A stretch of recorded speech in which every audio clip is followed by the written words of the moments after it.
हुस्न के जादू अदा के मंतर तोह पे चला ले बाणे तो पे हुस्न के जादू अदा के मंतर तोह पे चला ले बाणे भगवान बड़ी फुर्सत से तोहरा के बनौले बाणे। वाह बात वाह ये बात अंजना से बात नहीं होगी तो कैसे होगा। आप इतनी पॉपुलर अदाकारा हैं, आपने 50 से ज़्यादा फिल्में की, कैसा लग रहा है आपको? बहुत प्राउड फील हो रहा है। उस खुशी को नाच के बताएं। हाँ करूँगी, बट हमारे तीनों हीरो पवन जी, आप, दिनेश जी, मैं बीच में और तीनों लोग साथ में एक टिचकी बिल्कुल मारते हैं। बिल्कुल आइए पवन जी आइए।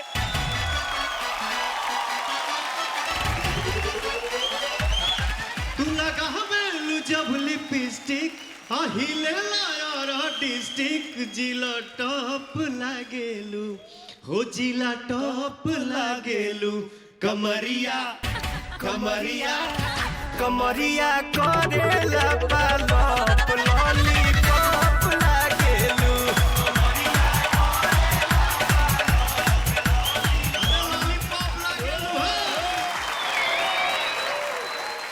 You understand what you're singing? A little bit. But you're enjoying it, huh? Yeah. See? Dishu. Dishu. Tissue. Thank you. Thank you.